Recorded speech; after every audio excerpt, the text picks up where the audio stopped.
Olá, meu amigo, minha amiga, seja muito bem-vindo a mais um vídeo, que a paz de Cristo esteja contigo. Hoje, dia 11 de janeiro, e a gente está aqui para trazer mais informações importantes e relevantes a você.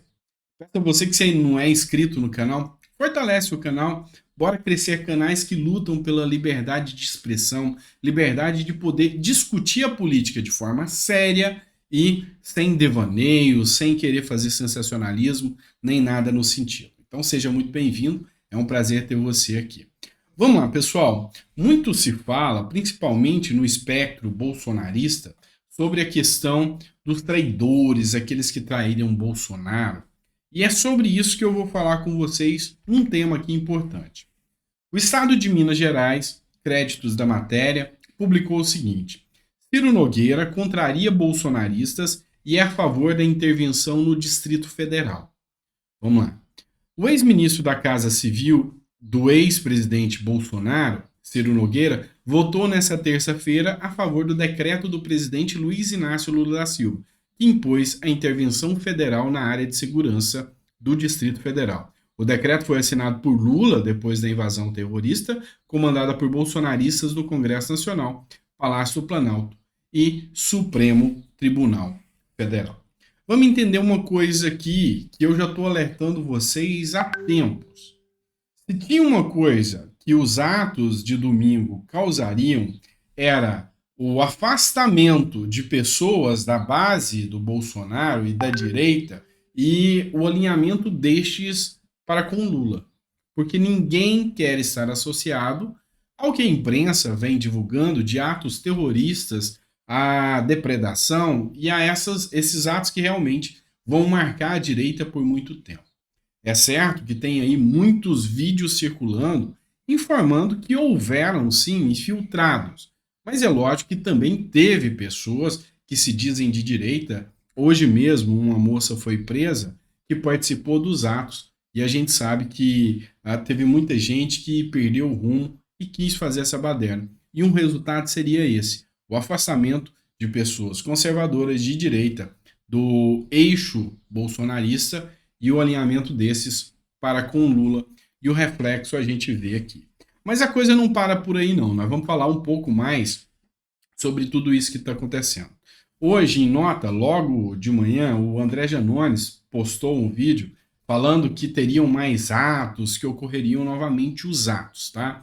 E agora, logo na hora do almoço, o Estado de Minas postou essa matéria aqui.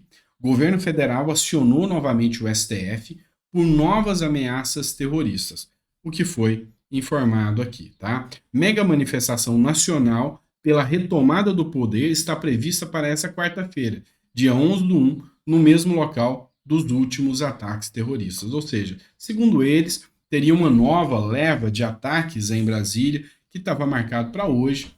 E isso, com certeza, não passa de uma false flag. Nada disso aconteceu, nenhum evento aconteceu até que se tenha informação no exato momento que eu estou gravando esse vídeo. Mas a grande questão aqui é a seguinte: será que tudo isso não passou de uma grande false flag? Eu já fiz aqui informações para vocês do que é a false flag. Antigamente, quando se queria instaurar um estado de guerra, alguma situação complexa, um estado inimigo colocava a bandeira de outro país. Então, por exemplo, o Japão queria iniciar uma guerra com a Alemanha. Então o Japão colocava uma bandeira dos Estados Unidos, ia lá e atacava a Alemanha. Ou a própria Alemanha pegava um navio, colocava uma bandeira dos Estados Unidos e se atacava, para que ele pudesse ter um pretexto para atacar os Estados Unidos. Isso aí recebe o nome de false flag. E muita gente está argumentando e está alegando que os atos que ocorreram foi uma false flag. Porque a false flag ela tem dois condões, e isso aconteceu. Uma delas, de trazer infiltrados, ou seja, pessoas que mentiram, mas ela faz o efeito manada. Ela traz também pessoas que são do outro estado, que ficaram revoltadas, ou que se acumulam àquele ataque, que foram insufladas para realmente agir daquela maneira, que elas também cometem os atos. Ou seja, se você pegar a filmagem, você vai ver que realmente tiveram muitas pessoas que ficaram por muito tempo nos quartéis em paz, mas no dia dos atos gravaram vídeos, entraram no efeito manada e hoje vão receber as duras penas da lei por causa disso. Mas a gente vai falar de um outro ponto aqui muito interessante: o fogo amigo. Nós vamos falar de um ponto aqui que a gente tem que analisar. Eu peguei uma matéria do Diário do Centro do Mundo, tá? Olha só, hoje mais cedo eu noticiei para vocês que o Glenn Greenwald, tá? Ele é um jornalista americano do Intercept Brasil. Ele ficou famoso devido àquela série de matérias que falaram que Moro era imparcial em relação aos julgamentos de Lula. E o que aconteceu? Hoje o Glenn Greenwald fez uma postagem no seu Twitter questionando os poderes de Alexandre de Moraes, dizendo que inclusive Alexandre de Moraes também é parcial. Ou seja, ele agiu com coerência. E aqui a gente tem que entender que ele está olhando os fatos e está começando a expor aquilo que ele já está assinando, acendendo o sinal vermelho. Opa, Alexandre de Moraes está ganhando muito poder. E se o Alexandre de Moraes, na verdade, não tiver com Lula, se tiver com Alckmin, ou se resolver se virar contra contra a esquerda? Porque ele bem lembrou que Alexandre de Moraes foi colocado por Temer, onde ele chama de governo golpista. Só que a reação que você poderia esperar é que a esquerda faria uma autoanálise e pensaria: não é que Glenn Greenwald tá certo? Só que a questão não foi essa. O fogo amigo aconteceu. Glenn Greenwald foi detonado nas redes sociais ao atacar Alexandre de Moraes e se calar sobre os atos terroristas, tá? Então esse é o Glenn Greenwald, você já deve ter visto ele em várias matérias, ficou amplamente conhecido. Então nessa terça-feira, o jornalista estadunidense Glenn Greenwald atuou na Vaza Jato, fez reportagens questionando o poder do ministro Alexandre de Moraes, graças a um editorial de O Globo, que também questionou. Vamos lembrar essa turma aqui, tá? Essa aqui é a postagem do Glenn Greenwald, tá? Existe agora, ou já existiu uma democracia moderna, onde o único juiz exerce o poder que Alexandre de Moraes possui no Brasil. Não consigo pensar em nenhuma sequer próxima. Já está gritante os poderes dados a Alexandre de Moraes e os questionamentos são lúcidos, são fatídicos. E Glenn Greenwald agiu nesse ponto aqui com razão, tá? Só que uma série de pessoas começaram a rebatê-lo, atacá-lo e fazer uma queima de reputação. Só faltou chamar de gringo e mandar sair com ataques xenofóbicos. Qual é a tua, hein, Glenn? Há alguma informação relevante a dar? O país ameaçado à beira de um golpe, o judiciário em recesso e você vem criticar quem luta contra o terrorismo bolsonarista? O que se passa com você? Reinaldo Azevedo, que é um comentarista da Band, também fez a mesma coisa. Ele, que foi muito crítico de Lula, né? Atuou muito contra Lula, agora é um adorador de Lula e a gente vê isso. Tem o pacto com a democracia, não com pessoas. É difícil saber qual texto está mais errado. Se o Glenn, que já tinha algum tempo, ou não entende nada, ou de hortelado, que é o editorial da Globo, desmoralizado pela tentativa de golpe. O bolsonarismo tem uma só virtude involuntária: desmoraliza o papo furado. Nem.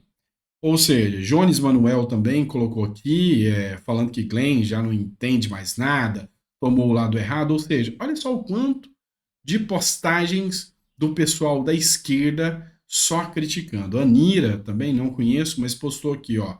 Glenn só explica em qual momento ele agiu fora da lei, que daí nós podemos até debater. Ou seja, parece que existe uma verdadeira seita, uma seita alexandrista hoje, ou alexandrina, assim como o próprio Eduardo Moreira acusa os bolsonaristas de terem uma seita. Essa seita, se você sair um pouquinho fora do risco, você será detonado e cancelado por todos os demais. Mas Glenn Greenwald, eu te garanto que fez uma postagem amplamente racional. Quer um outro exemplo de como isso acontece? O Bruno Gagliasso, que é um artista da Globo, tá? Você deve lembrar de muitas cenas de novela dele, que resolveu também tomar uma postura de comentarista político há tempo.